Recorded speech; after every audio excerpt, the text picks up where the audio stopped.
यह समझ में आ चुका है कि जो लोग यह कहते हैं कि आतंकवाद का कोई धर्म नहीं होता, सिद्ध हो गया है आतंकवादियों ने धर्म का आश्रय लेकर के ही एक विशेष धर्म के लोगों को लक्ष्य करके उनकी हत्याएं की हैं।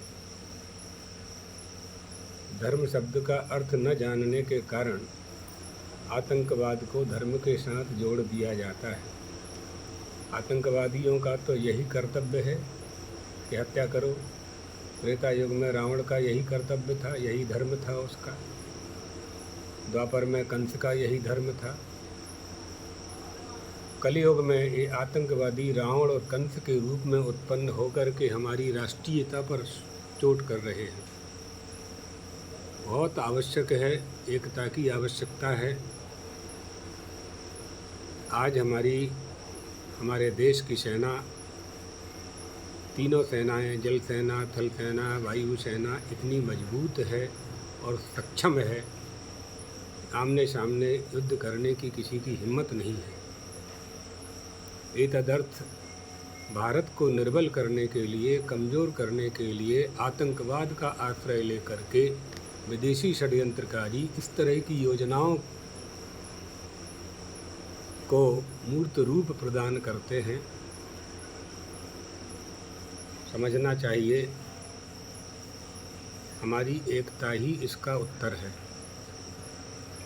समस्त हिंदुओं को दलगत राजनीति से ऊपर उठ करके एक होना चाहिए और यही उनके लिए सबसे बड़ा मुंहतोड़ जवाब देने जैसा होगा। हम चाहते हैं कि हिंदू समाज, सनातन धर्मावलंबी, हमारा धर्म सनातन धर्म तो मानवता, वसुधैव कुटुम्बकम की अवधारणा को धारण करता है। किसी के प्रति द्वेष की भावना हमारी नहीं होती है, लेकिन हमारी सुरक्षा करने का अधिकार तो हमें होना ही चाहिए। जैसे स्वतंत्रता का अधिकार हमने प्राप्त किया, तो धर्म पालन की भी स्वतंत्रता हमें होनी चाहिए। आतंकवाद से युद्ध करने के लिए हमारी एकता ही सबसे बड़ी सफलता की कुंजी है।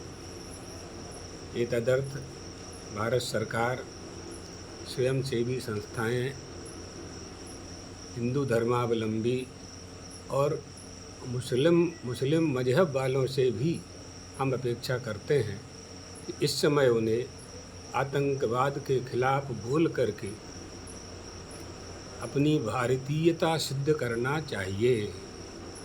किसी को भी भारत में निवास करने वाले किसी भी समुदाय के व्यष्टिगत या समष्टिगत किसी को भी यह अधिकार नहीं है कि वो आतंकवादियों को प्रोत्साहित करे। हम लोग अध्यात्मवादी लोग हैं। भगवान द्वारकाधीश से प्रार्थना करते हैं कि सभी के मन में, भारत में निवास करने वालों के सभी के मन में एक ऐसी जागृति उत्पन्न हो कि हम आतंकवाद का डट कर के मुकाबला कर सकें। भेदभाव भुला करके हमें इनके सामने युद्ध करना होगा। इसी मंगल कामना के साथ